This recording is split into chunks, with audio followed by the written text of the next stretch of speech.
Hey everybody, it is O&A De-Talks time once again with Mues and Neb here telling you more about the history of the Opie and Anthony show, the rise and fall of Greg Opie Hughes and Anthony. That's not his Anthony name. Cumia.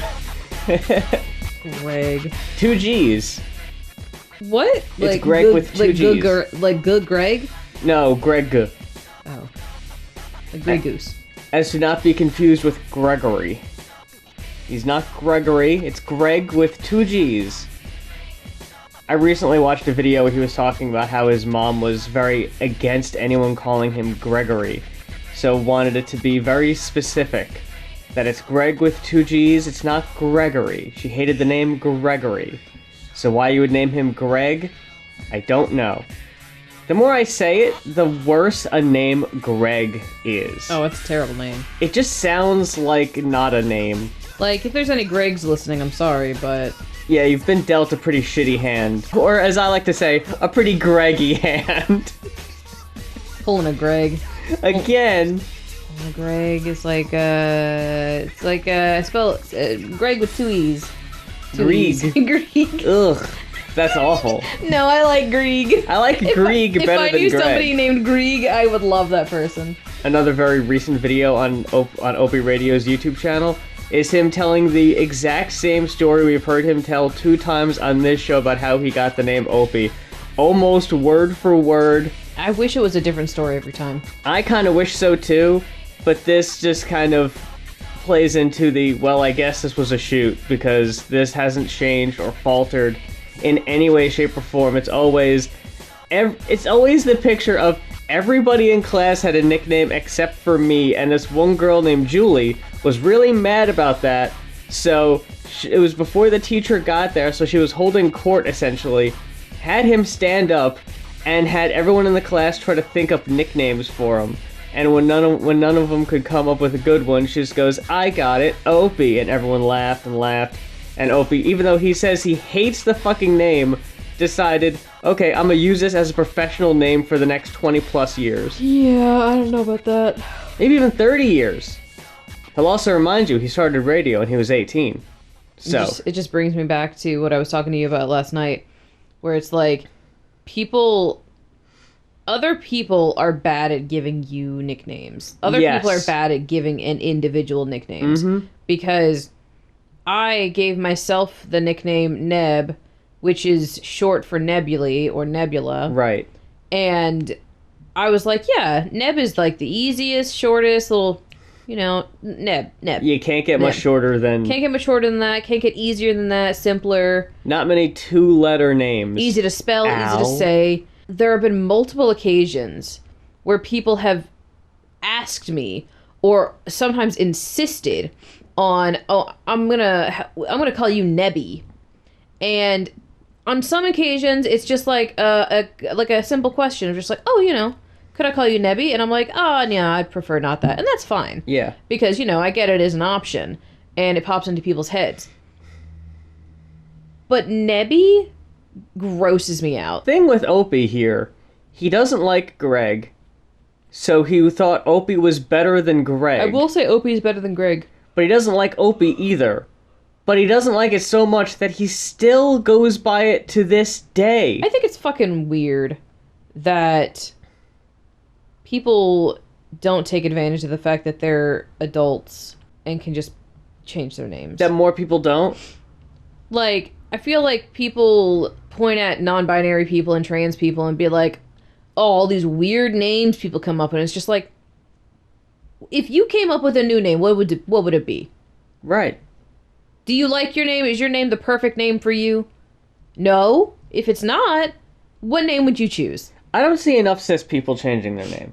More people should change their names, because it's not a gender thing. No. It's for me, at least. It's you don't like it, and that's fine. Yeah. You don't have to be queer to not like your fucking name. Exactly. Plenty of people don't like their goddamn name. Some people decide to hang on to the silliest crosses to bear. Yeah. Like, oh, I hate this name, but I'm gonna carry it around. Why? Why? You seriously cannot tell me why. But anyway, we have stuff to cover, so I will redirect traffic. I guess we're warmed up. I think we're good on that. We can write a musical about this.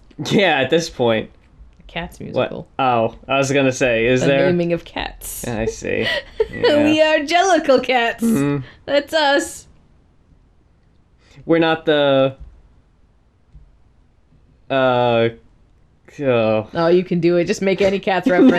No. Any of them. No. You can say anything. We're the fucking, god damn it. I'm blanking so bad right now. Oh my god. We're the Mungo Jerry and Rumble Teaser of There you podcasts. Oh, that's so cute. Yes. We're up to no good. Because they're both pretty gender dubious, honestly. That is yeah, you don't really know, do you? And they're up to no good. They are up to no good. Neither are Isn't we. our tagline now? We're the Mungo Jerry and Rumble Teaser. We're up to no good. We're up to no good. That's what Opie and Anthony should have went by. Oh, it's yeah. real tongue-in-cheek. They're like little stinkers who are up to no good. It's like, oh, these guys, you can't take them anywhere. Just like a cat. They're gonna stomp on all the cakes. They're gonna cut all the people's hair off. That Opie. Anyway, we're gonna talk about some 2008 stuff that takes up about half of the show. The other half of the show, and I've talked about this before, I can't get my hands on much compound media material these days, but I did find another YouTube channel that does upload fairly regularly clips of not only Compound Censored, but also clips of the Anthony Cumia show by himself. And not a lot of people do that for whatever reason. Maybe they think it's not as enthralling as having somebody to bounce the stuff off of. Oh, I couldn't like imagine. Gavin. But here we have just Anthony. And no. But it's not just Anthony. It's the people in the back in the studio, too. He does talk to the producer, Garrett, a little bit. I don't know if I actually included any of that, but he's the only person he's bouncing any ideas off of.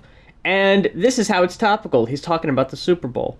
But not the Super Bowl itself. That's in part 1 of the video, but I didn't watch that because I don't care about that. Right. Part 2 is specifically about the wokeness of the Super Bowl and Anthony's take on it. Yeah, the Super Bowl is the most woke thing in the world. And I, for a fact, knew, Anthony's gonna have some stuff about the Rihanna performance. At the very least, she threw up the fucking triangle at the end.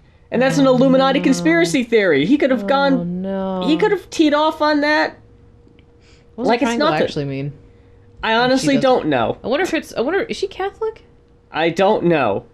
The only people I've known to do that are Jay-Z and Rihanna. And I think it might be a respect thing to Jay-Z, but I don't know why Jay-Z ever started it in the first place. So when there aren't any answers, it's easy to make up an answer, and it's easy to write up a conspiracy theory. Yeah. But he's specifically talking mainly about the pre-show, which I didn't hear anybody talk about. Yeah, I don't know what happened at the Super Bowl, much less the pre-show. I only know the Chiefs won.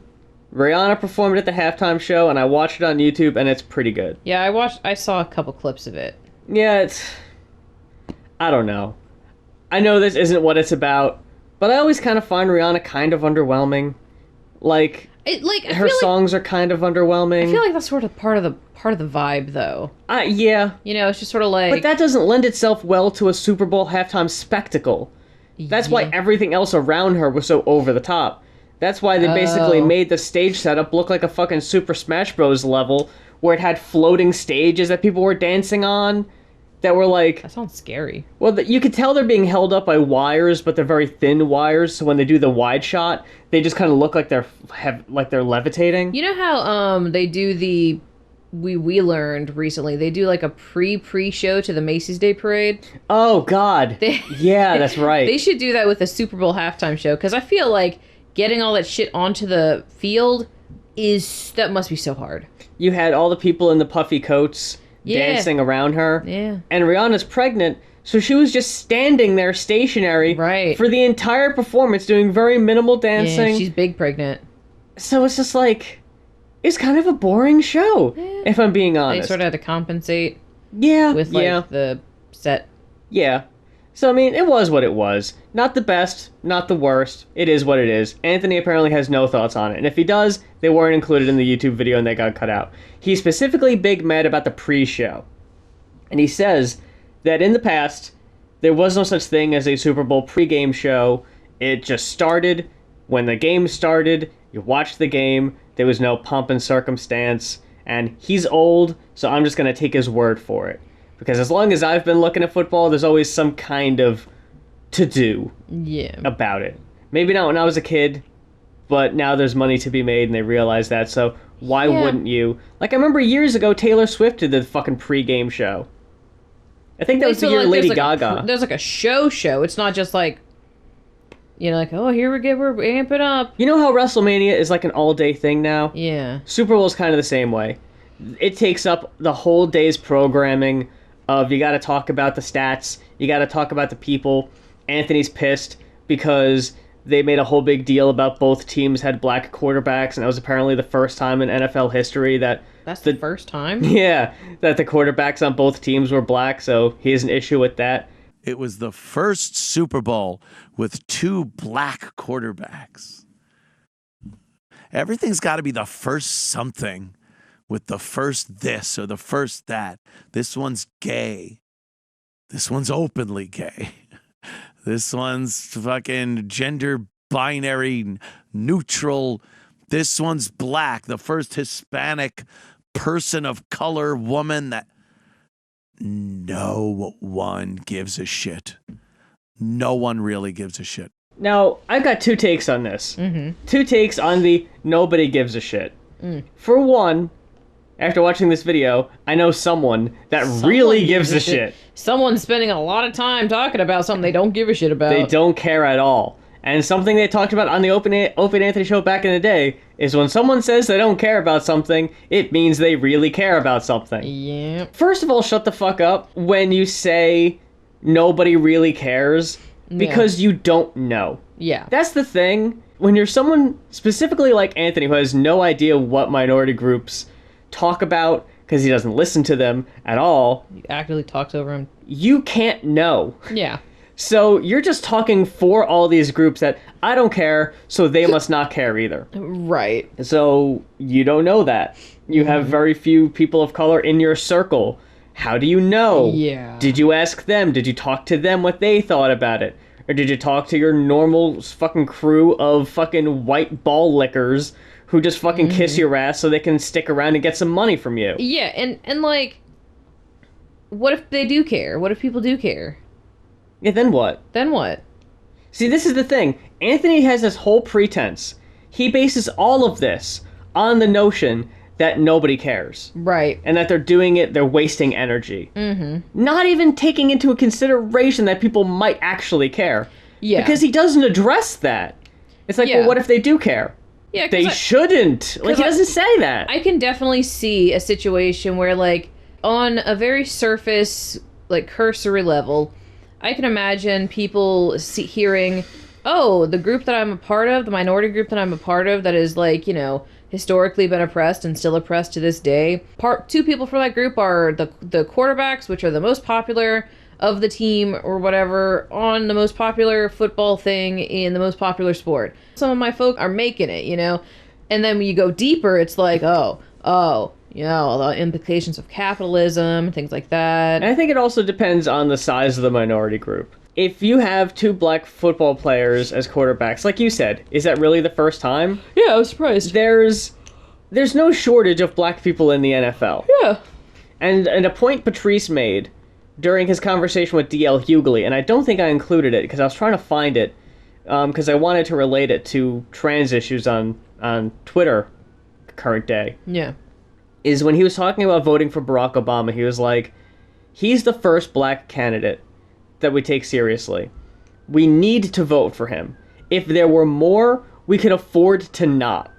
And he's like, if there was only one black quarterback in the NFL, we'd have to support him. Yeah. But if there's a bunch of them, we can then feel freely to say, he sucks. Yeah, okay. He's not any good. Yeah, that makes sense, yeah. But you kind of have to overlook those things when there's only the one because you want to show the support. The whole concept of cancel culture, we know that it doesn't actually exist. Right. Like, you're either held accountable or you're not. And I think it's, like, we just really need to stop using the buzzword that is cancel culture. Yeah. Unless it's for irony, you know, I'm not going to be like, stop using it. But, you know, like, stop seriously saying, using it in conversation, because it is not cancel culture. It's accountability culture. Right. And like you can hold people accountable without, quote unquote, canceling them, without blacklisting them, without, like that kind of thing. And then just focusing on the accountability of it, where it's like, we don't have too many people, we try to keep the representation we can get. But honestly, that thing that they did was pretty fucked up. The NFL, in its never-ending quest to pander, has the Black National Anthem sung before the game. So it's a big kind of production. They bring a bunch of people out, this woman with some... What's with the satanic red everyone's wearing? I'm hearing that conspiracy too, but it's like it's either a real joke that they're fucking trolling everyone, or everyone's wearing red.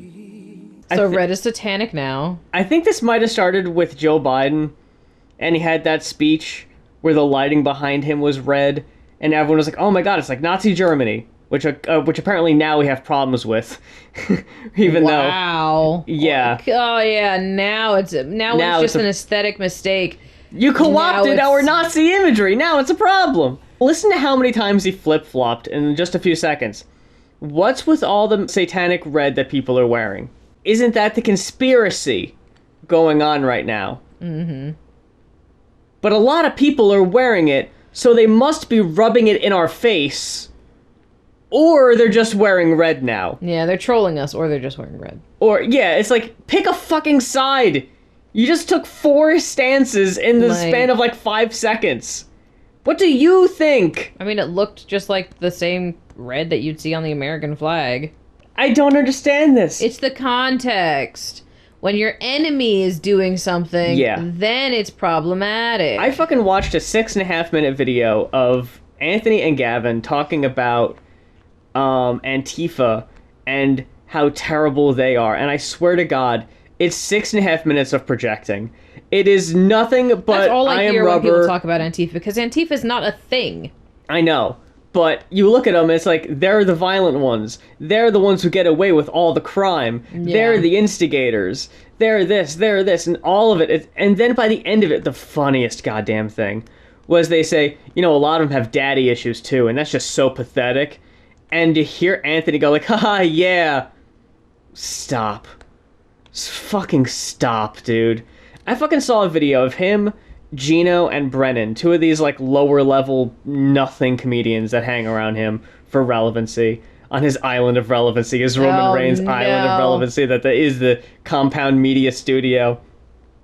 And they're talking about football predictions and all this, and Anthony is drunk off his fucking ass. Oh, God. And they keep talking about his dad.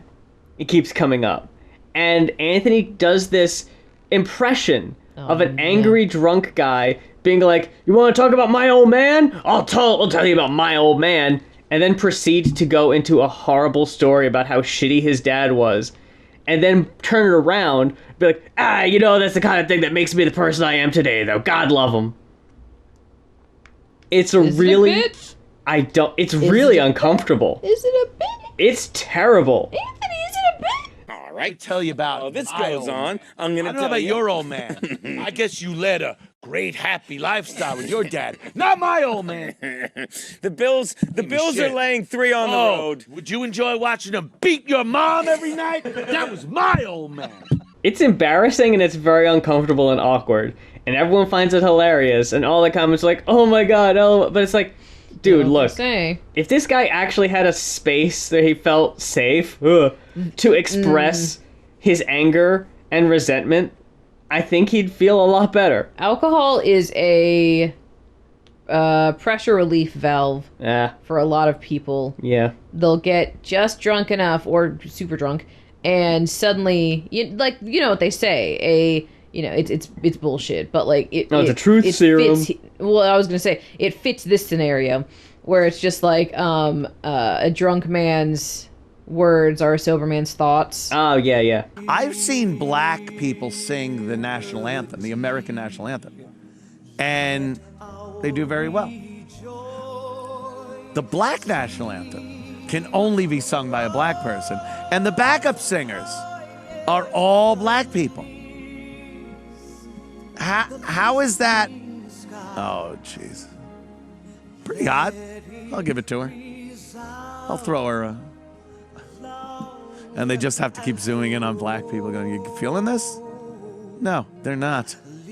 No one even knows what this is. Let's be real. Nobody knows what this is. Again, speaking for an entire race, entire culture. More people know what that is than know who you are. Oh, absolutely. And that's what makes you so sad. Who's this dickhead talking about this? They have no fucking idea, dude. Who's this dickhead who's split-second objectifying the person doing ASL? Yeah. They're not trying to look sexy. No. They're just dressing nicely for being on fucking national television with millions of people watching. I'm so sorry. We can't all be wearing the same shitty blue button-up and black t-shirt that you wear always bros like that. On every goddamn episode.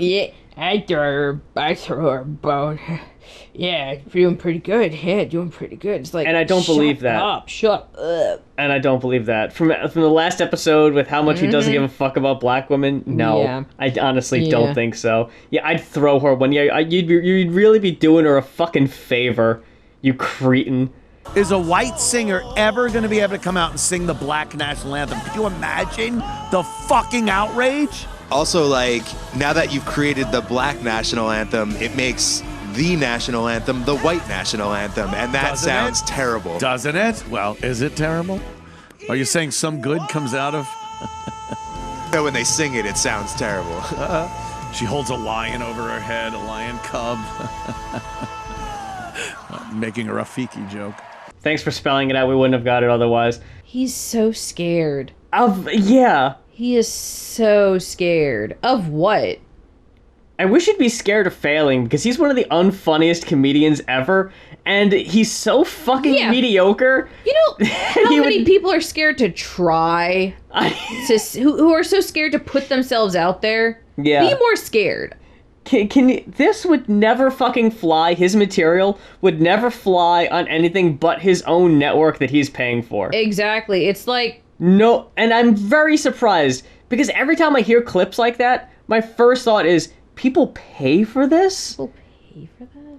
It's like paying for Twitter Blue. It's so fucking pathetic at this point. Like, what are you getting out of this? Are you getting entertainment? Are you getting the secondhand, I'm watching someone saying what I wish more people would say? Like, what are you getting out of this? How much is it a month? Or a year? I don't remember. Too much. I'll tell you that. I'll look it up, though. I could imagine it's like $3 a month? Perhaps a little more than that. Okay, it's $9 a month. Jesus. $9. $120 a year. I can't. And what do people think they're getting out of that? What else do they get? You get the morning show with Bill Schultz and Joanne Noshulskinski. I don't know who either of these people are. You get the wet spot with Chrissy Mayer, who nobody likes and wishes would leave. TBD, hosted by Garrett, his producer, and Donovan Crip Daddy. So what? Do you think that they have a lot of subscribers? No. I would say they're probably doing better than you would assume, but comparatively speaking to what you would consider successful, no. I would imagine they have max 500 paid subscribers. Ooh, that's way less than I would think. Like... I would probably say somewhere in the tens of thousands. My imagination is that... Okay, I'm not this kind of person. I hyperfixate... Like, I have a favorite streamer. I have a favorite musician. And I just, like, that's my favorite for a while. That's my favorite. That's my favorite. And then, after a little bit of time... I'll suddenly just sort of like start to fall off and be like, like they haven't done anything wrong necessarily, but it'll just be like, not super into them anymore. And then like I stop paying for their entertainment, you know, with either my attention or my money. And I feel like, I guess not everyone does that. I guess some people just sort of like, I like this entertainer and I will like them until the day I die. And then they die and their subscription stuff keeps going.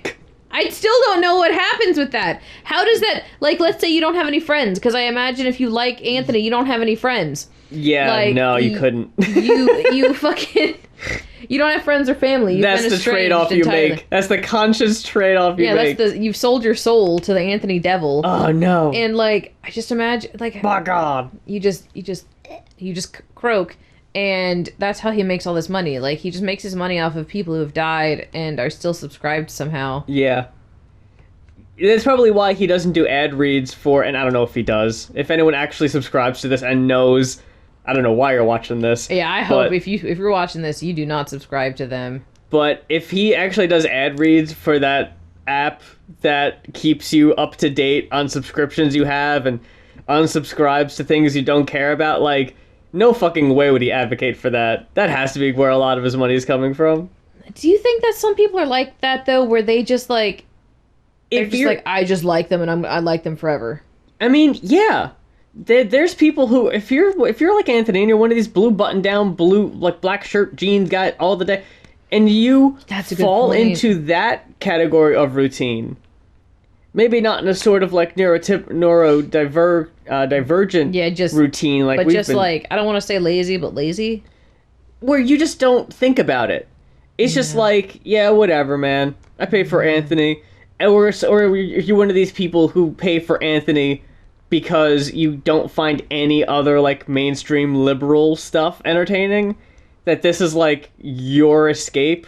This is your little nook of the internet that has your interest in mind, so you feel like you have to keep it afloat, because what else do you fucking have in your pathetic, sad life? Thanks for dividing the nation even more. Thanks for the ability, making it so black people don't have to really assimilate to America. They could just have their own little nation within America. An infrastructure, technology, everything else, businesses built and based on white culture.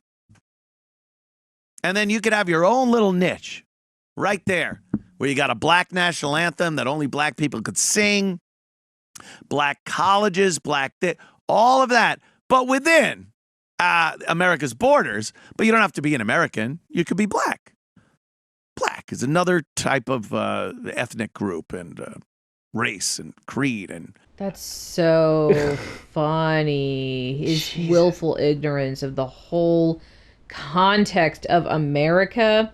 Yeah. And how black people literally built so much of America. And it's funny because that no one is here to really bounce his ideas off of. Yeah. You actually kind of see his wheels turning. Like, that he even he almost backtracks his own shit and then has to walk out of the shit. And that's what we got. We got a bunch of people pointing and critiquing and criticizing people that won't stand for the Black National Anthem.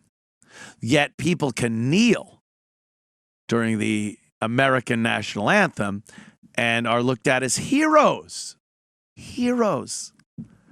The hypocrisy is without bounds. The hypocrisy knows no limits because no one calls anyone on the hypocrisy.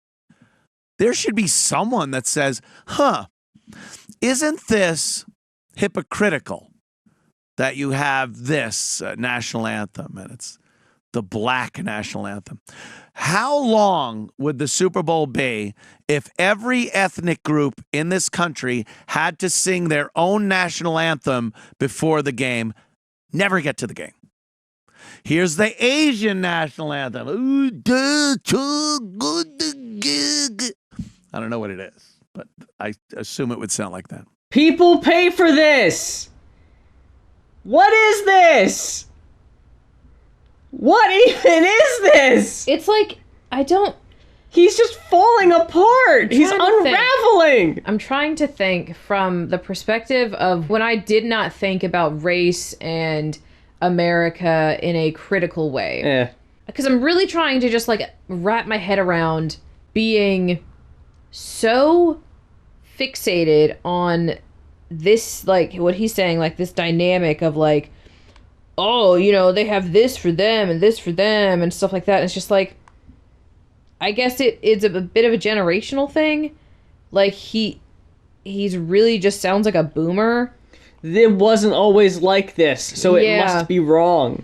Yeah, like, everyone... I hate the talking point of, like, oh, nowadays we've got this group and this group and this group and this group. And it's just like, have y'all ever sat back and thought, I wonder why we have these groups I wonder why people really claim these labels. Like, you know, we don't have to, but I wonder why. Yeah.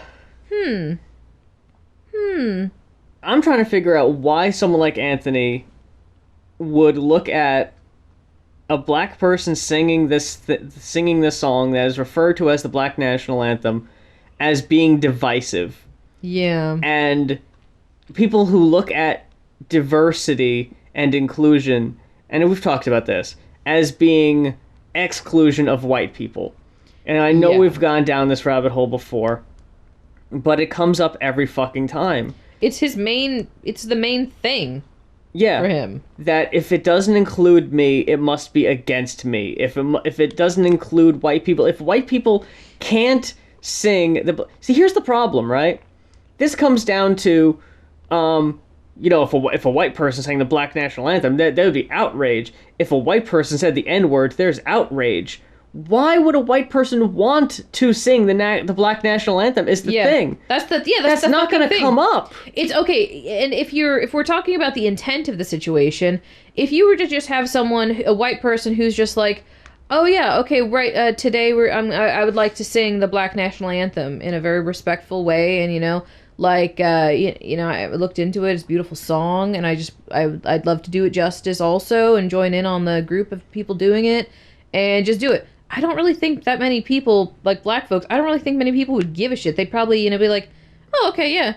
The problem there isn't a white person singing the Black National Anthem. The problem there would be if you had a white person singing the Black National Anthem at the pregame show of the Super Bowl. The outrage would be, why couldn't you get why not a black singer? Person? Yeah, why would you opt for when a majority of the singers that are in the mainstream and that are popular are white? Why would you not try to get someone that the song actually has meaning to? Yeah. That's the thing.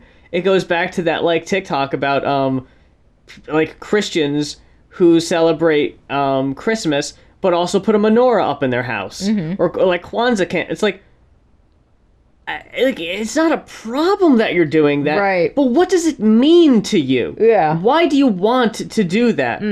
That deserves exploration. Yeah, exactly. Why do you... And I just want to clarify, in my hypothetical of a white person singing it, for some reason I imagine them doing it in like a school or church setting. Oh, okay. Not in a going on national television. That's what I'm saying. The context matters. Yeah, exactly. Like, if you're doing it for a fucking recital... Yeah, exactly. Where it's just like, I just really like this song and I'd love to sing it. Because also, I'm pretty sure at that point, you wouldn't say, I'm going to sing the Black National Anthem. You'd say, I'm going to sing Lift Every Voice and Sing. Yeah, exactly. Like, you wouldn't refer to it. And if you did refer to it as the Black National Anthem, it'd be like, interesting choice of phrasing. But for some reason, in this country, we need to pander and coddle the black people. We need to pander and coddle the black people because of our sins and crimes of the past. For how terrible all Americans, by the way, are at history, I'm surprised anyone even remembers, not remembers, but knows, based on maybe studying, reading books, that there was slavery in this country. Where are you going? Where are you going, dude? I think it's almost one of those situations where it's like, you're so close.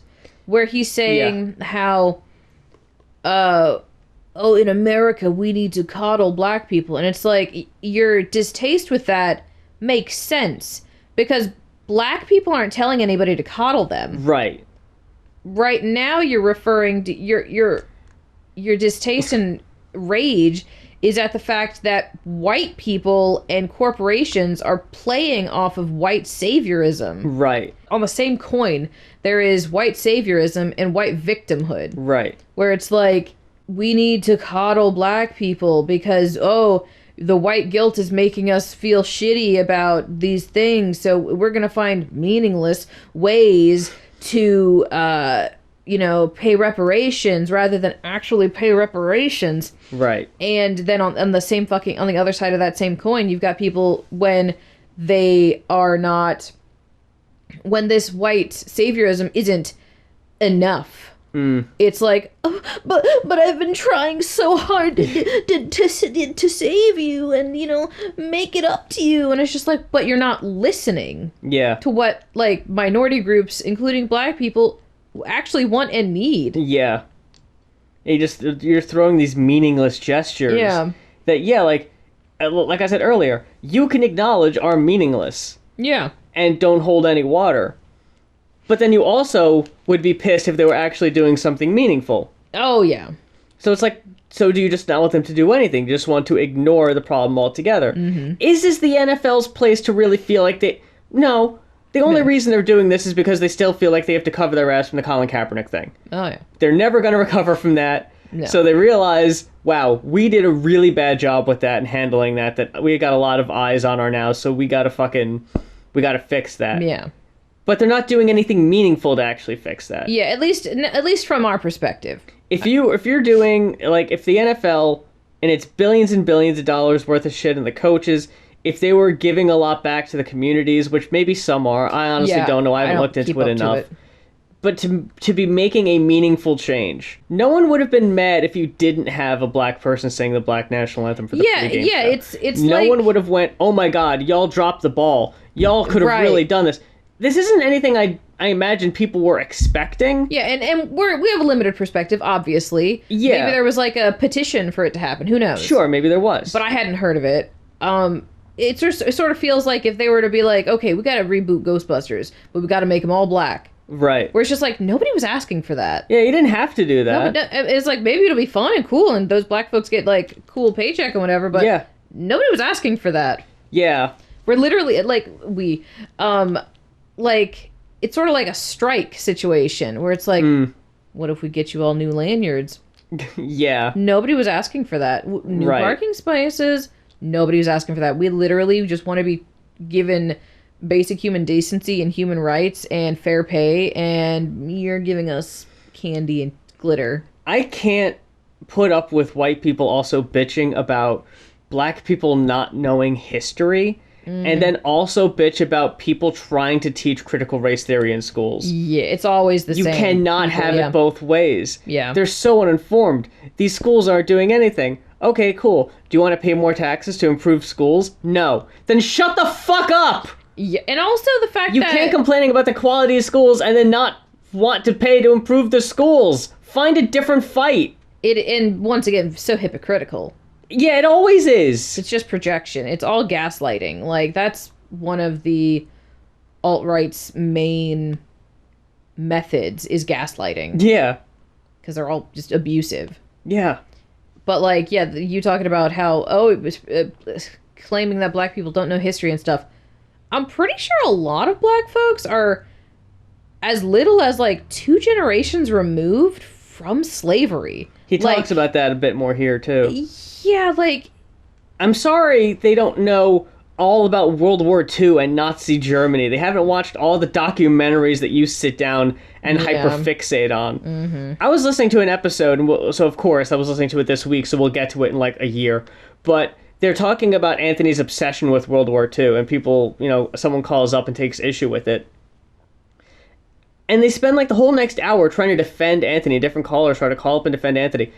It's not that he has like a broad, he doesn't have an across the board understanding of world history. Yeah. He has very selective world history. Yeah. That if you're not on that level, then you're uninformed. It's like, there's plenty of black history that I'm sure you're not informed about. Yeah, there's a special kind of, I'm gonna root it in white supremacy. I'm gonna go off on a limb and say that That's fair, probably. a special kind of white supremacy rooted history buff mentality that totally discredits both lived history Yeah. and word of mouth history. Like if it's not in a textbook, If it's not by a white directed documentary, if it's not world history, yeah. People act like world history and history books isn't biased. yeah, That history isn't decided by the victor. yeah, that's what they say. Yeah, this all isn't rewritten. But then you try to bitch when black people quote rewrite history. It's like if that history was the history all along, and you just decided Yeah, that what you were being told by the fucking History Channel was the way it actually went, that's Yeah. your problem. it really is a stranglehold. Because you ask, I see a bunch of videos and they're hilarious when some guy goes out into Times Square and just asks people historical questions. Who did we gain our independence from? What country? I don't know, Spain? Yes. And the guy goes, yes, you're right. And they're happy with themselves. People don't know history. I mean, they profess.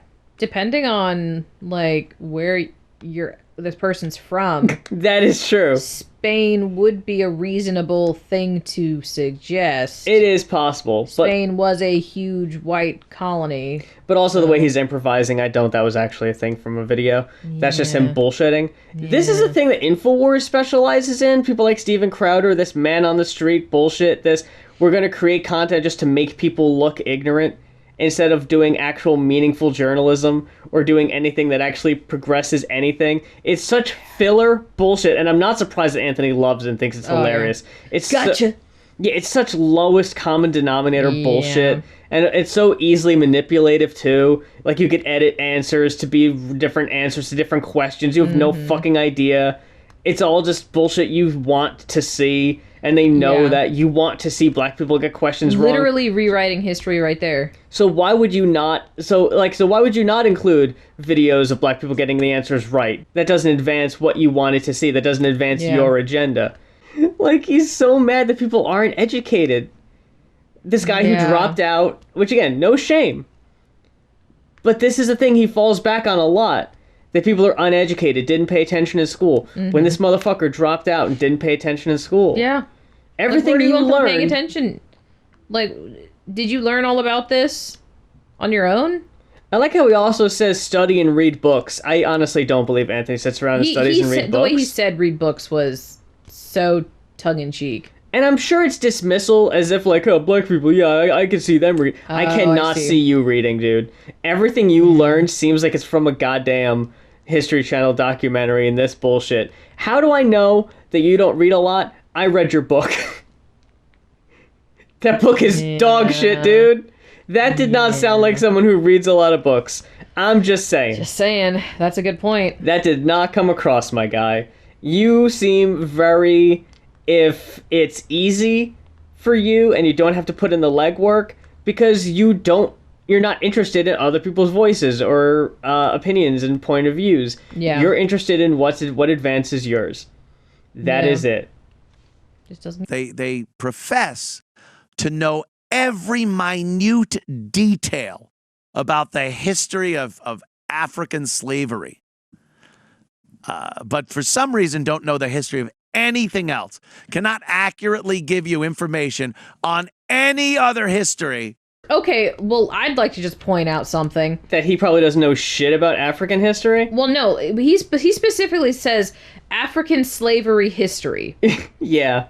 What do you think do you think there was much documentation going on when people were kidnapping people from Africa? To go off of? Do you think there were people were drafting history books? Right. There is notoriously very little information.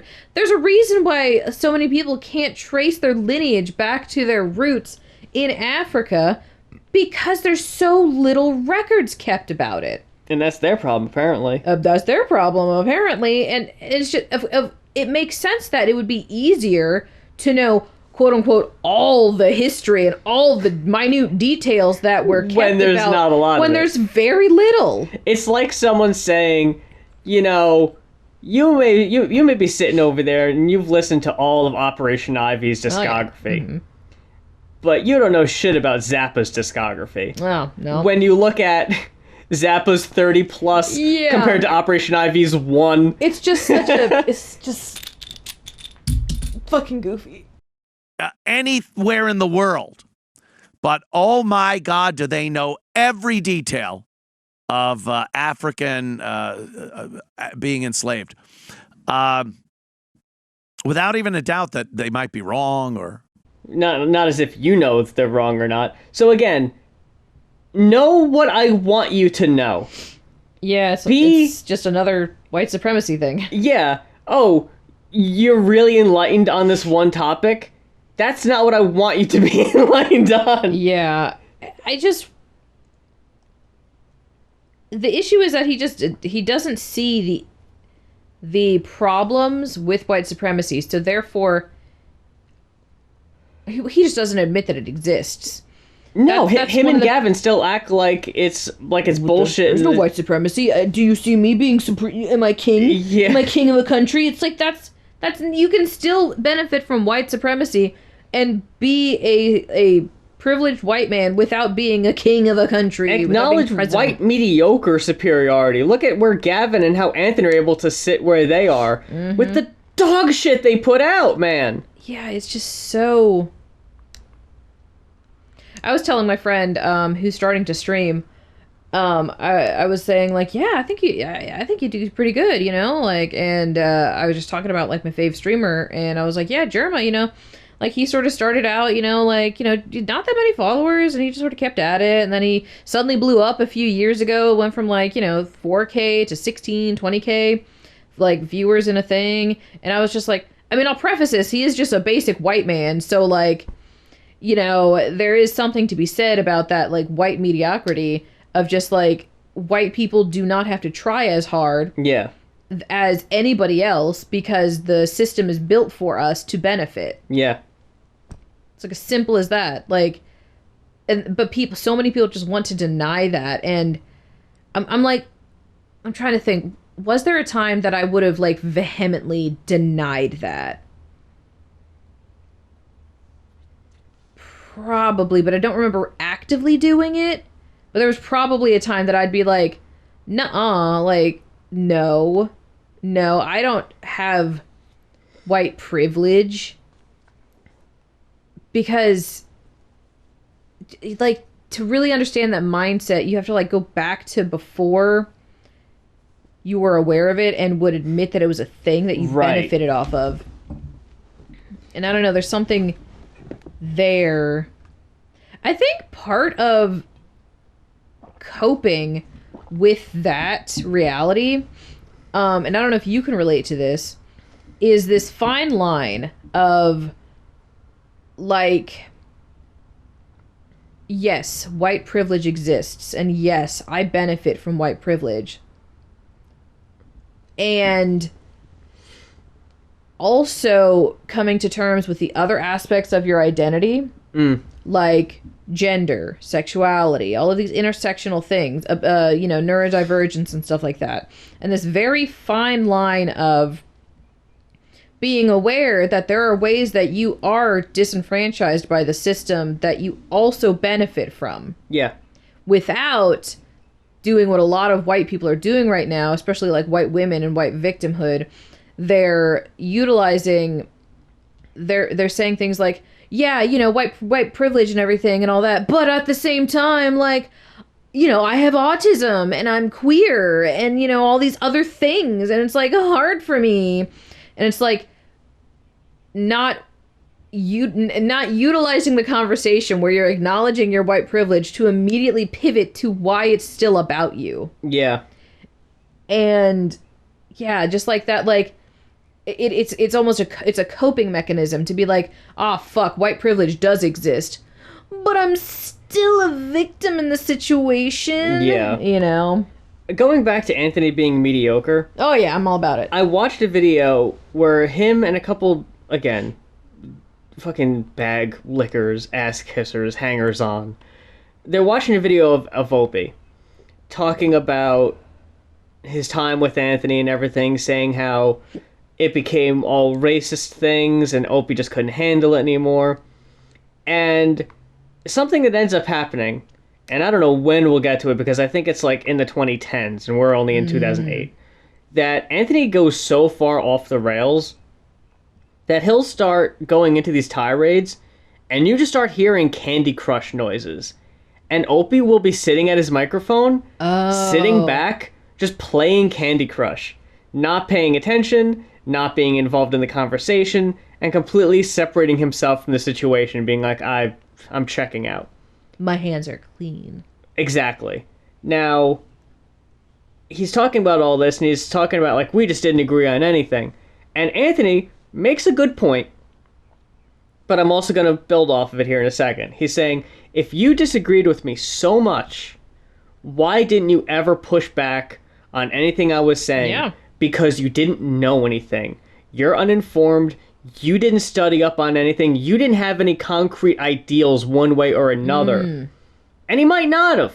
Opie does seem very uninformed back then. Plenty of white people are guilty of that. He brags about not voting. He brags about not knowing any of the issues that are plaguing things in the elections, not any of the relevant stuff. And then you have Anthony over there super scared about the results of the election and what might happen with Obama being elected and everything. While Opie, he doesn't give a fuck one way or another.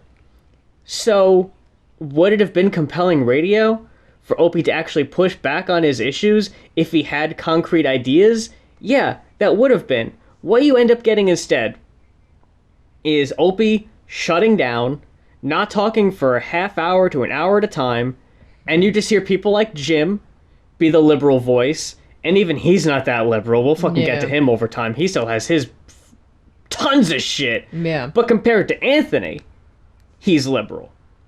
Because Anthony's so far right. You have people like Patrice, who will sit in there and argue race with Anthony and sit back and laugh and just be like, man, you're fucking, oof. Right. This is, oof. And Anthony's like, that shit was funny. He goes, I'll be there, I'll be ranting and raving, and then halfway through I'll just be like, why am I yelling? And Jim will just be like, I don't know. And we'll laugh about how racist I am, essentially. And he's like, so that was funny radio. Me being so racist, that was funny. Because I ramp it up for comedic value. But there's plenty of times where he's not, like here. Yeah. And it's coming through loud and clear. Anthony, on his own, though, is so fucking mediocre. When you have people, talented people like Jim, talented people like Patrice, to bounce your ideas off of, that makes the compelling radio. Right. When you hear people like talk up Ric Flair, he's an asshole, he's dog shit. In the ring, though, he's pretty untouchable. People say people like Ric Flair could put on a good match with a broom. They could make a broom look good. Like Moppy? Like Moppy. Go on. Moppy! That's the sign of someone with true talent. Anthony does not have that talent. No. He needs talented people around him to actually be compelling in radio, to have that argument. On his own, here, we're seeing it. It's not there. Yeah. And everyone, they want reparations, they want apologies. And white people are so willing to just, yes. Oh, you're so right. Oh, the crime, it's our fault. It's the guilt, bullshit. I'm so tired of it. Just tired of it. So the NFL, of course, in its infinite wisdom, decides to have black people perform the Black National Anthem. No one really cares. No one really cares. Way to end it. Way to bring your thoughts around full circle, my guy. I want to ask, when he says white people are just so willing to bada, who is he referring to? He's talking about liberals. So, okay, right now... And I guess companies. Because I was thinking, what is the way for white supremacists to separate themselves from white people who are not white supremacists? And I guess the current method is liberals and leftists versus the alt-right or the conservatives. They just look at them as being, like, logical. Yeah. Because liberals are blinded by pesky things like empathy and compassion that blind them to the real issues that we, as people who are not bogged down, we're not cursed with that anchor of compassion and empathy, that we can see them for who they really are. It's so funny we because can they're get also down the to the people real issues. who refuse to believe in, like, science. Which is funny for someone like Anthony who loves science so much when it's things he's interested in and doesn't prove, like things like climate change, which he thinks is bullshit, and all these other things that he disagrees with. That's not real. Flat earthers, that's a bunch of bullshit. Climate change, that's also bullshit. You can't, dude. That's He's literally picking and choosing. Exactly. The rest of the clip, he actually talks about, or Garrett brings up the fact that they had a all-women flyover. That I guess like the people in the jets over the Super Bowl were all women. Will they do that? Do they do that every Super Bowl? I don't know. I guess they do. Sometimes they do it at WrestleMania, just a big spectacle of, oh, look at the fighter jets. At WrestleMania? Just, phew, it's a big thing. They do it real quick, and it's, you look at it and go, oh, wow. You look. Exactly. And then they set the WrestleMania sign on fire, and it drips melting plastic on a whole section. And they make jokes about this, and they make jokes about, hey, women can't drive. It's such a fucking... People are paying for this, man. I don't... Imagine if women flew fighter jets like they drive. Can you believe it? Yeah, well, what happened? Was there an accident? No? Okay. What if, though? Yeah. It's the goddamn Chris Farley bit in Billy Madison. Oh, yeah. Where Billy Madison's getting on the bus, and Chris Farley's like, hey, me and her, we got it on. Woo-wee! And then Billy's like, no, you didn't. It's like, oh, a friend of mine and her. Oh, boy. No, they didn't. Well, you can imagine what it would have been like if they did. Right? Right? That's all it is. It's so fucking pathetic. Like, we need to grasp onto these straws because nothing actually happened. But imagine if it did, though. That would have been so funny. Why don't I have guests? Why am I sitting alone drinking my Budweiser like a basic pleb? Why? What am I doing here? Why is it that the divide between white supremacists and not white supremacists that's how the only way I can phrase it right now, because that's sort of how it's boiling down in my head. Brings me to Donnie Darko and like the blackboard where it's like there are only two core emotions, fear and love. And it's just like, it really does feel like liberals are working from the mindset of like a compassionate love mindset. Not all the time, but just boiling it down, that's sort of like the ideal, I guess, maybe. And then on, the far right, you've got operating from a place of fear. You have liberals and leftists who will look at a race of people and think something so outrageous as they deserve respect. And to be equal, to be treated the same. And then you have people like Anthony who obsess over... I mean, he couldn't even help but bring it up there. Crime is his big fucking obsession. Yeah. They'll always say things like, y'all love and respect black people until you're a victim of a home invasion. Then we'll see you change your tune. It's like, yeah, you love until you have a reason to fear. Yeah. You don't fear because you're ignoring the fear. Yeah, but I mean... So if they're ignoring the fear, you could easily make the same argument and say you're ignoring love and compassion.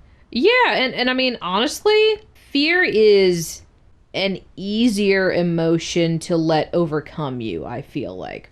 And that's coming from someone who is a pretty afraid person a lot of times in a lot of ways. Yeah, and are we going to act like people don't have a reason to be afraid of cis white people? There's plenty of reasons. Y'all have given us plenty of fucking reasons to look at y'all, cis straight people, as being... And yet, people on the left. The left. Like, not of the left of the American political social structure, which is just moderate. Right. I mean left of that. Like, toward commies. Right. Being compassionate in spite of all of the fear and hatred and vitriol. Anthony likes to play this up that people just... ignore that crimes are being committed by black people. I acknowledge that happens, Not that it's the only crime that happens. I fear anybody committing a crime against me. Exactly. But you obsess over black people committing crime. Yeah, like, would he be less pissed off if a white person committed the exact same crime? He wouldn't talk about it. Yeah. Honestly, I'll say this. He wouldn't hear about it because the media is so biased in that direction. There's an episode, and I didn't cut any clips from it, so I can talk about it here. I think it's somebody Opie brought in, a guest, because he was heavily interviewed in Bowling for Columbine. Oh. He's a guy who wrote a book called The Culture of Fear, I think. And he talks about how media perpetuates fear. Yeah. And how they, like, the whole industry is to keep people afraid. And O&A even make a bit of talking about and playing news teases. The, a common household cleaner could be killing your children. Which is it? Stay tuned to find out. They'll admit that that exists, but they will not look at, this is across the board. They will not acknowledge that the media that Anthony ingests on social media in 2023 has a heavy anti-black bias. That they will only report black crime stories, that they will not report white crime stories. Yeah. So that's all Anthony sees, so that's all he thinks is happening. If there are instances of white people doing home invasions and doing all these things that he only believes black people are doing, he doesn't know it's happening because he doesn't pay attention to media that reports that, or media just doesn't report that in general. Yeah, exactly. It's a cultural blind spot. But Yeah. he's not willing to admit that is a blind spot. He's just willing to admit that someone who's, again, talked about how shitty the media is for years now is so dependent on it and acting like they can do no wrong because they're advancing his mindset. Mm-hmm. They're playing into what he already believes. Exactly. I'm going to fast forward just a bit here to July 7th of 2008 because I was going to get to this eventually, but it's relevant now. This Black National Anthem thing happened in 2008 also. Mm-hmm. And I wanted to play their reaction to it back then. This happened in Denver, I know that much. Yeah, last week the mayor of Denver was holding a State of the City address, invited a woman to sing the anthem, the national anthem, to start the event. Right. And she did, but she put the words to the Black National Anthem to the tune of our American national anthem. Oh, my God, no. And no one knew this was coming, right? Nobody knew. She said only 3 people knew, the mayor and everyone in attendance. The mayor knew? No, he was quite shocked. Okay. The mayor and everyone in attendance So why were didn't they shocked. stop her? Well, Makes the mayor look bad, don't you think? They thought she was initially going to do some kind of funky intro and then get into it because she's a jazz singer, but she never changed it and then never sang the words to our national anthem. It's kind of awkward because it goes out live. I guess, what do you do? You yank her off the stage, go, this isn't the time for this. I wanted to include this because the only thing Anthony says in the entire clip is a over-the-top sarcastic, "Oh God, no." Opie is the one... I didn't know that was sarcastic. I think it is. Is he just always sarcastic? Maybe. Is everything a bit to him? Oh. Is he actually a racist? Oh. Or is he not? This is a long bit. This is the bit that he's not a racist? This is dedication. It's funny because I'm not a racist. Is he still doing that bit? Right. But Opie is the one in the clip who's saying, yank her off the stage, say this isn't the time for this. He's the one taking the biggest issue with it. And ultimately what happens, I didn't include it, they play her singing the song, Opie's just playing a bunch of sound effects over it, a bunch of really crude ones, some racist ones, because I think it's him doing the soundboard. Anthony seems kind of checked out. He honestly doesn't say much else about it. Jim says maybe there was a misunderstanding, but you couldn't really do anything about it because it was live. They realized the bit isn't going anywhere, and they really, really quickly changed topics. That's it. That's how they treated it in 2008, compared to Anthony obsessing over it for 20-some-odd minutes in 2023. So fast forwarding, or rewinding, back to where we're in our regular research here. It's June 26th, 2008. And it's the 10th anniversary of O&A's first episode on WNEW, which we already reviewed and is available in the archives. The boys spend most of the K-Rock portion of their show listening back and reacting to the episode, sharing memories, and cringing at how awful and awkward it was. Since I used most of what they said in my own research, I'm not including any of the clips. But there is one glaring moment where some truth comes out and it brings the show to a screeching halt. What do you got there? I see a familiar name at the bottom of that fax. Got a fax from Dave Herman. Wait a minute. O&A, you guys sound... What? Here's how it works. Here's how it worked at NAW. Opie and Anthony sat across from each other. They look at each other, and there was a couple of feet of space. So how was Opie holding a paper? And you going, hey, what is that? There's a familiar name at the bottom. How would you... I don't understand. First of all, how would you, A, see any of it? But B, how would you only see Dave Herman at the very bottom when he's facing it away from you? How did that happen? It's called theater of the mind. I don't know, Jimmy. I'm trying to think now and figure out how I saw that name. We were just bestest pals back then. Oh, yeah. Now we just hate each other, and we're doing this for a paycheck. All right, I said it. But no matter how I said it. Jeez. What happened? Even though Anthony will admit he didn't enjoy working with Opie for most of their careers, he never had a problem doing the show, and like Opie says, was getting paid. While he isn't nervously laughing at Opie's jokes anymore, he's still, as he called himself, happy to be their guy. Since he rarely did any of the heavy lifting, the show was considerably easier of a job for Anthony.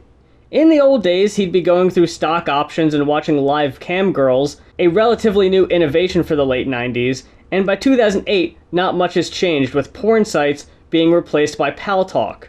Opie takes the meetings, handles issues with the staff, and keeps the show flowing, while there will be long stretches of time you won't hear Anthony saying anything, and it'll usually be pointed out when he decides to hop back into the show. When contract negotiations rolled around, Anthony would want to sign 5-year deals, while Opie would veto the idea, opting for 2-year deals. Opie has wanted out of the show since 2000 following Anthony's divorce, and has been hoping for another opportunity to pop up, though they never did. But Anthony was comfortable doing the cushy show for as long as he could. A month after Opie was fired from Sirius, Anthony's live-in best pal Keith the Cop presented Opie with the idea of joining Compound Media and getting the band back together. According to an Opie live stream, Keith offered Opie 50% control of the company. After meeting with Keith a couple times and visiting the Compound studios, Opie ultimately declined the offer. In the video, Opie says he has nothing against Anthony at this time, this is 2017, but neither he nor Anthony have made any serious attempts at reaching out in a professional manner, and Opie says it would be very difficult to hop into a position and start making serious changes. This was one thing he said. He took a visit and he said, it's a very impressive studio, but there's a lot of things they're doing wrong. And he said, I'm not saying that, it's like criminal. I'm not saying it's like really, really bad, but there's room for opportunities, But Opie feels like someone who's been on the outs this whole time. Who is he to all of a sudden step in, start making changes, maybe firing people? This is before Anthony picks Artie Lang to be his co-host, and Opie says he was never personally in the running to be the co-host, and would instead just have done his own solo show on Anthony's website. Speaking of renewing contracts, Opie mentions throughout this episode that the show is on, quote, red alert. It takes a few episodes for him to elaborate what this means, but he admits that they have not been paid by Sirius for the last 2 months, and their future with the company is in danger. So contract negotiations are coming up. Yeah. The merger with Sirius is coming up. They're not getting paid. They don't know if they're going to have a show on Sirius. It's a big source of tension on the show at this time period. Every day, Opie says how many days they have left on their contract to imply maybe this FM deal is going to be the only place you can hear us. So when they talk about the iPods or the iPhones, they talk about that there is a CBS radio app you can download.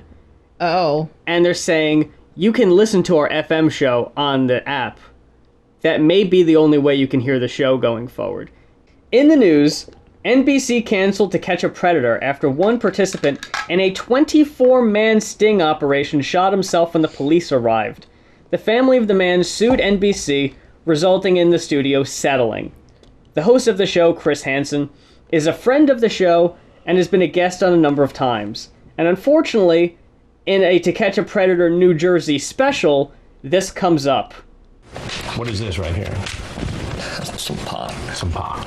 And what was your plan tonight? Want to come down, talk to her? Talk to her. You're Chris Hansen? I am. Have you seen the show? You have seen it? I thought you were real funny on Opie and Anthony. Oh, you listened to me on Opie and Anthony?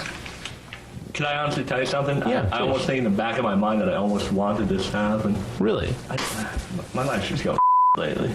Yeah, so an Opie and Anthony fan showing up on To Catch a Predator. That's a good look. Interesting. Even after Anthony was fired from Sirius and a known racist, Chris Hansen had no problem going on Compound Media and even taking part in a little comedy skit poking fun at Anthony's reputation for liking younger girls.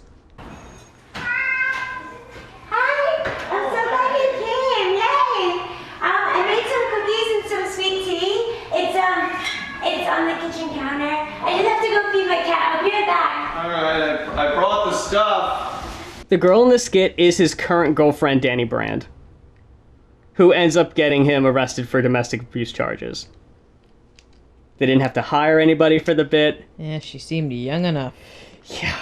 Well, I got some Seagram's Escapes. So you thought that was okay to bring to a 13-year-old girl? Seagram's Escapes with alcohol? What would you rather think? Scotch? Yeah, of course, Seagram's Escapes. Anthony. Yeah. I know about your background. What do you do for a living? Well, I was a shock jock, I guess, until now. Thanks. This kind of ruins the whole thing. How did that work out for you? Not too good. Not too good. I ended up getting fired. Not for what you think. There are numerous camera people in this shot, but they keep this shot where Anthony stands in the camera view of Chris Hansen numerous Barely times. anybody facing the camera. It's done so bad. I can't stress enough how bad the writing... That's what's bad about it. It's so bad. The writing's bad. The camera work is bad. It sounds bad. Yeah. All of it's boom mic's bad. not doing anything. No. And all this is a setup for is they walk out of frame, they sit down, and they have an interview. Jim is discussing the NBC Predator news story, arguing what the show does can't be considered entrapment because of what the Predators were doing or planning to do. While it very clearly is entrapment, Jim argues we need to redefine what entrapment is, or I guess make exceptions for certain crimes. K-Rock producer Stunt Brain comes in with some more info. Apparently, many states that had the Predator households in them have dropped the charges against these guys. You know, you see some of the summaries at the end, but it's been a rolling wave of prosecutors just flopping. Entrapment? And pulling all the charges against these guys. And then yesterday's Supreme Court ruling, which said that child rapists cannot be executed, was another ripple through the system. Even with that, though, you're going to think twice before you try to find something online because you see this is going on. Yeah. It's such a deterrent, no matter what ends up happening with these cases. Mm-hmm.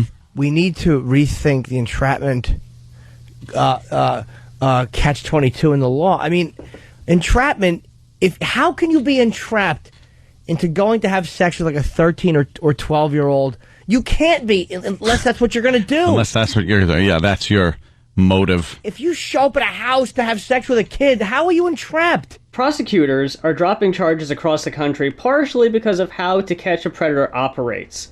If they were only using cops and trained officials and professionals in law enforcement, the charges would be more likely to stick. Because of the involvement of the company Perverted Justice and Chris Hansen as a host, jeopardizing the legitimacy of the operation, turning it into more of a sensational attraction. Wow. This is the argument used. I never knew they were dropping charges because of these things. Yeah. So they were just doing more harm than good. Kinda. Yeah. Like nothing actually came out of it. Not really, no. And all of this really did start because there was a 24-man operation in like a 2-story building where they were planning on getting a whole bunch of young girls over for like a rape orgy situation. Oh. And it was a big sting operation through Perverted Justice and To Catch a Predator. And when the cops showed up, one guy who I think was a prosecutor himself killed himself, and the family sued and was saying this was all because of distress because of the show. And NBC, under pressure and fire from the case, decided, okay, we're going to settle with the family. Yeah. And in turn, a lot of prosecutors were like, yeah, maybe this isn't the most legitimate thing. Have you seen the clips on YouTube where people will do this on their own? They don't have like a company behind them. They'll seriously pose as a young girl, talk to someone in a chat room or wherever people do it now. I say chat rooms like it's 2002.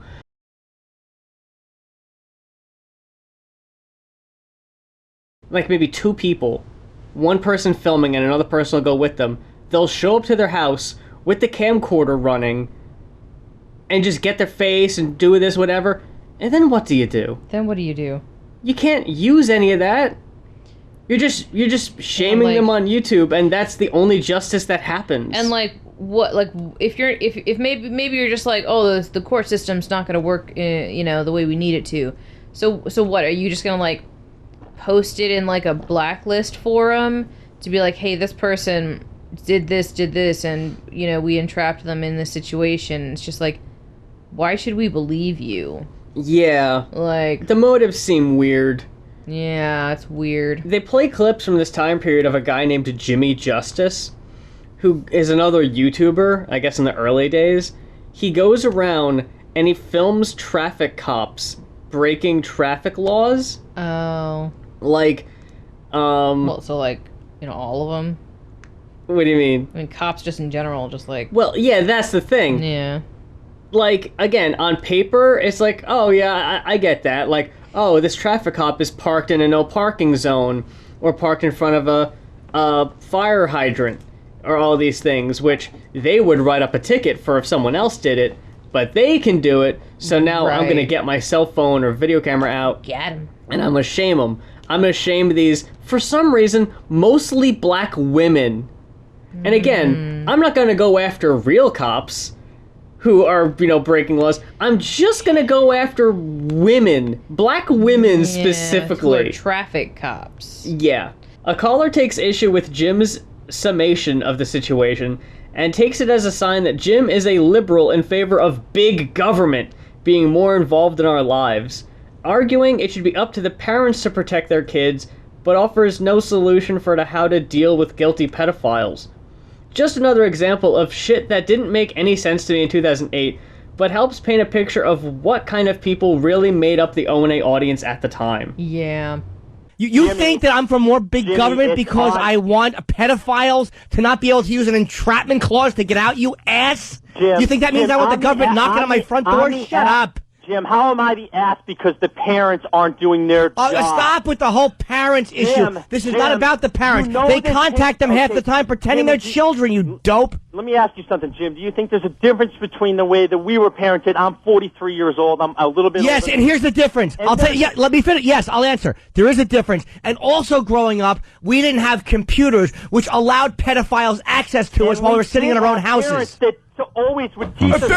Unfortunately. People were molested in the church. Was that bad parenting? I guess so. I guess all these parents that sent their kids to church who were molested by priests, bad parenting. I suppose so. Jim, you're being ridiculous. Seriously. No, I'm really not. Yes, you are, Jim. If the parents gave a shit, I'm sorry you'd have to Hold swear. on. Then you don't have to swear, stupid. You're not paying attention, Jim. I'm listening to you. I'm listening to you. Okay, Jim, seriously, it's on the parents. It's not on the government to take care of this. Seriously. So then why do we have prison? Why have prison if it's up to the parents? Maybe the kid was asking for it. Why do we have prison if it's not up to the parents? We as a society have a right to say we want certain people put away, and we can do certain things to do that. Okay, Jim, whatever. You're right, I'm wrong. Yes, you're correct. Yes, Jim. We'll just have to agree to disagree. No, we don't. You said it. I'm right, and you're wrong. You're an MFer. Oh, really?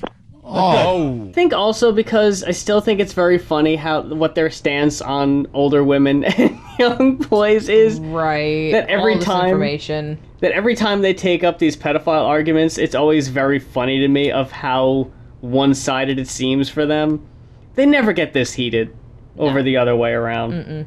In the past couple years, the boys have hosted the O&A Traveling Virus, a comedy tour hitting numerous cities across the country with comedians affiliated with the show, special appearances by personalities like Stalker Patty, and an all-day tailgate party with fairground attractions and a shit ton of drinking. This year, the tour is rather a one-date event, making its only stop in Homedale, New Jersey. The boys mentioned having wanted to book a show in Boston, but claim that Mayor Menino, who still holds office after all this time, holds a grudge and will not allow it. In the 13 traveling virus states, the show is never held in Boston. It honestly doesn't go too well. So we'll talk about it when that comes up. I wouldn't expect it to go too well. The producers bring in a series of voicemails left by a narcissistic Greek man named Dimitri The Lover. The calls are going sort of viral after the woman the calls were meant for were posted online and are still on the Albino Black Sheep YouTube channel. I am single. I have no trouble meeting women. I mean, women approach me 6-7 times a day. But I'm very particular about what I like. You're extremely elegant. I couldn't take my eyes off of you, and your friends were very jealous. Even if they say they weren't, they were envious at the fact that I approached you, and I was very taken by you. Elegant women are very rare. I'm Greek, and I'm very particular about what I like. You may not get the message till Monday, but when you do, call me, and then we'll get together for coffee and chat and let the romance begin. You look very taken aback by my approach, and I hope that isn't timidness. I hope it was just a little bit of shock at being approached so directly, because I don't really date timid women, because I'm a very direct, very passionate, very assertive man, and I want a woman who's very independent and strong. You want to hear a little bit about Dimitri the Lover? In the 1980s, he was a medical student in the Canadian Armed Forces and graduated in 1988. During his subsequent internship, he was judged, quote, immature, and entered psychotherapy in 1990. Following complaints from female patients, Sears' medical license was revoked by the College of Physicians and Surgeons of Ontario in 1992 after Sears pleaded guilty to 2 counts of sexual assault. They have no idea, because the internet's weird in 2008, and there's no way of looking this up, but it's very weird that they spent all this time listening to these clips of a guy who's clearly dog shit. We have one more clip, and then I can tell you a little bit more about Dimitri. Hi there, old guy. It's Dimitri calling again, the guy from the street. I left you a message several days ago. You said you were interested. Now, here's the way I work. I don't like leaving second messages, but I like you. You're a very elegant woman. You're very attractive, but you know, I don't play that game. I know your friends tell you not to return calls. You're playing games like you see on stupid TV shows. So here's how it's going to work. It is now 4:30 on Wednesday. Now, I'll assume that you've already left work, because, you know, some people leave early, and I'll grant you that. But if I do not receive a phone call back from you by 3 o'clock Thursday afternoon, I'm no longer interested, and you can erase my number. I don't play games like that. I'm completely single. I'm very intelligent. I'm great in bed. I make great money. Believe it or not, I'm a complete catch. I've only been single 4 months. I had a long-distance relationship. You know, went a year. It's very tough to maintain it like that, and it didn't work out. There's nothing wrong with me. Matter of fact, I'm one of the few men in the city that has nothing wrong with him. Dimitri, who now goes by James Nicholas Sears, is the editor-in-chief of the Your Ward News, a neo-Nazi newspaper that was ordered to cease publication in 2016 for anti-Semitic hate speech, but kicked back up using private delivery services. In 2019, he was found guilty of hate speech, facing 1-year jail sentence and an additional 3 years probation, during which Sears would be prohibited from publishing any new material.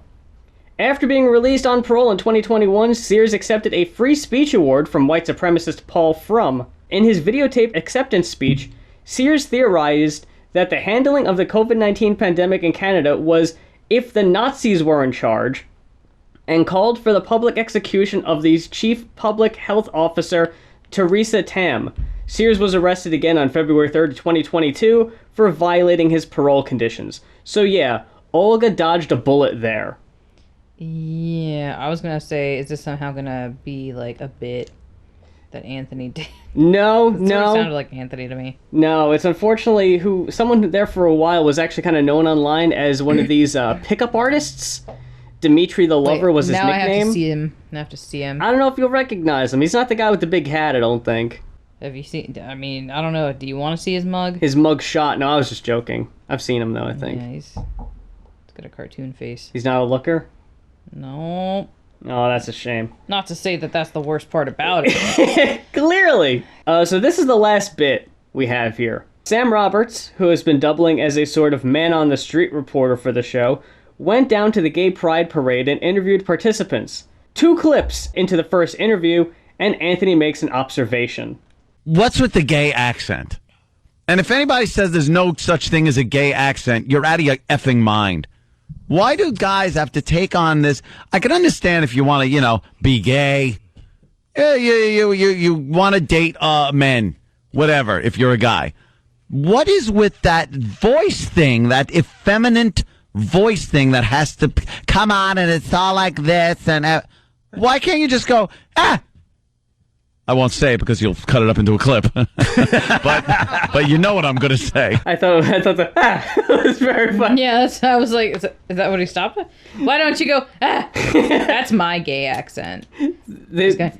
They've already been making fun of Sam because I guess at one point he said something like, I want to kiss more guys, or I don't want to kiss, or whatever, and they cut it up, so they make it sound like Sam is just saying it, so Anthony's like, I can't say what I was going to say there because I know you'll use it as a clip to make fun of me. Why can't you just go, I won't say it because you'll cut it up into a clip. but you know what I'm going to say. I have a theory as to Yes, James. Because it's who you emulate. Like, for instance, guys like in Brooklyn, I mean, they have that accent, but they'll emulate tougher guys who talk like that. Yeah. And when you're, I guess, gay growing up and you emulate guys like who are gay, that's how they talk. So that's what you emulate. Or maybe because you want to be like women, you emulate them a little bit more. They're your role models. There's got to be a real answer. Do they want to be like women? I don't think they do. I think they just want to be gay guys. But there's that voice, that friggin' voice. All right, we get it. You're gay. So you think they're putting on that voice? I don't think they're putting it on. I think it's something to do with inside, and that's just how you talk. Dude, I don't think they're putting it on at that point, but I think at some point in their life, early on, they did have to put it on. You're talking about, the flamboyant gays. Yeah. Now, they're putting on the voice. Yeah. For shock value or something. Because there are gay guys that have to stay in the closet. You always hear sports figures and this guy, and that guy was gay, and like Rock Hudson. Yeah. He couldn't wait to get to the shower after the game. Yeah, what's up with him? Right. But they didn't talk like that. So we just recently listened to this where they were talking about the Heinz mayonnaise commercial and everything. I think this is a fair question to ask, but it's how it's being asked. If Anthony had a general curiosity and was asking earnestly, that would be one thing. But it's coming from a place of annoyance. Mm-hmm. Anthony is offended by what he calls the gay accent. And as we talked about in the last episode, would rather gay people keep it to themselves. That's the long and short of it. They're putting it in my face with the way they talk. There is a video, unfortunately, it's an editorial from the New York Times, but it's someone who has 2 friends. One of them is straight, one of them is gay. The straight friend has a higher, more effeminate perceived voice. The gay friend has a more deep, perceived masculine voice. And in the clip, there is someone who is, what does it say here? Benjamin Munson from the Department of Speech, Language, Hearing Sciences from the University of Minnesota. Here's how he tries to explain it. Think about the language learning environment of the infant and the toddler and the preschool child and the elementary school age child. Every one of us is presented with lots and lots of models of what language should sound like. So we hear men, we hear women, we hear kids our own age, we hear adults, we hear older adults. And in all of these interactions, we have different opportunities to emulate different aspects of those people's speech. And it's not so much that a kid who is going to become gay later in life is going to say, I want to sound like a woman, so much as a kid is identifying, here is a particular speaker, and here is a particular facet of that person's speech that sort of captures what I find so engaging about them, and I'm going to emulate that. That's really the best explanation I can get.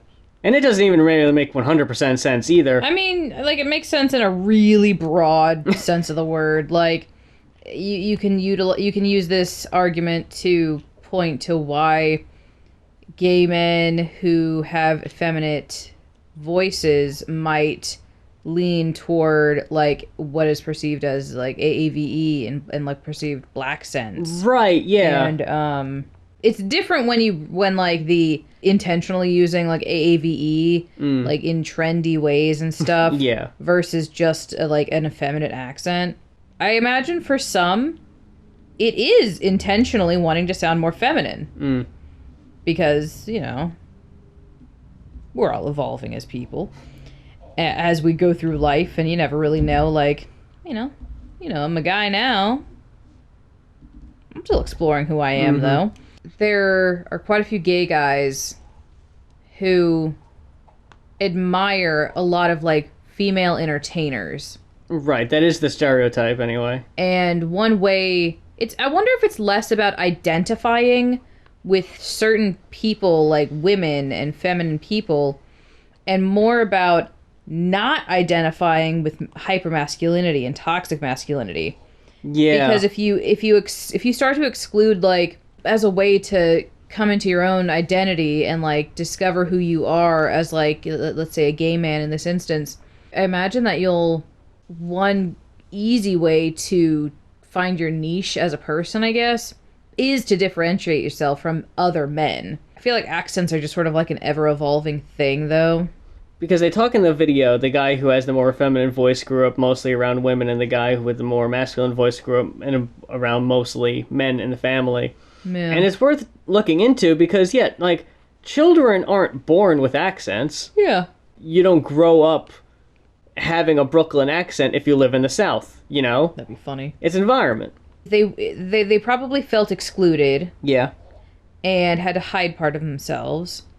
And part of it could have been like code switching. Right. To let people know. That's true. You know, like, it'd be easy to, you know, be at a party and, you know, you're hanging out with, like, you know, you're in the cigar room with the boys and everything, and you're sort of in the corner with someone you're clicking with. Hey, like, we could be buddies.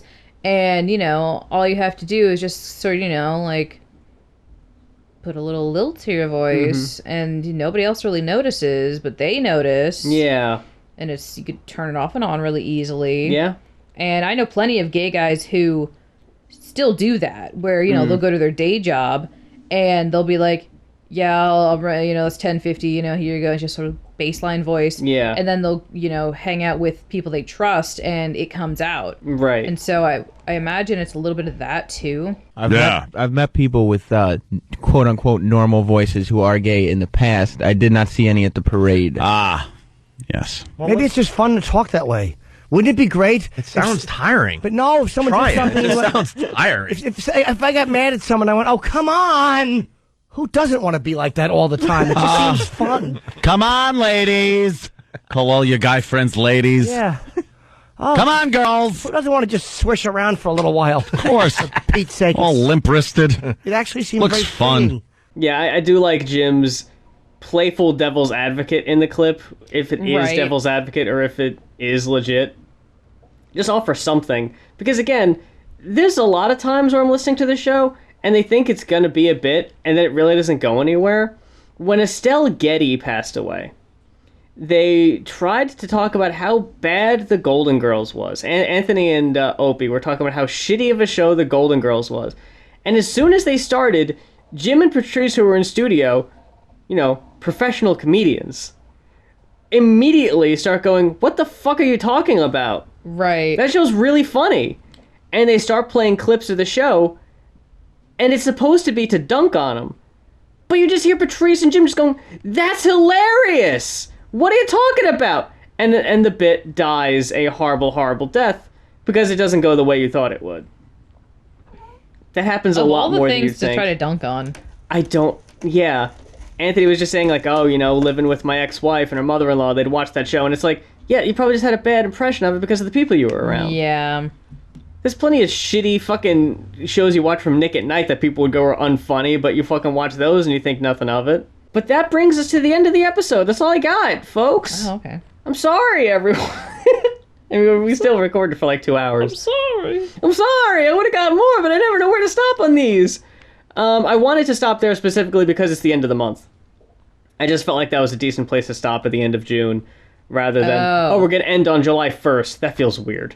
So we'll pick up in July in the next episode and go from there. But until then, make sure you're following us on Spotify. And if you're not listening on Spotify and you're watching this video on YouTube on the Riffcoms channel, make sure to subscribe to that page also so you don't miss another episode and some of the other stuff we do here. Thank you very much for listening. We hope you check us out again next time. And until then... Why can't you just go,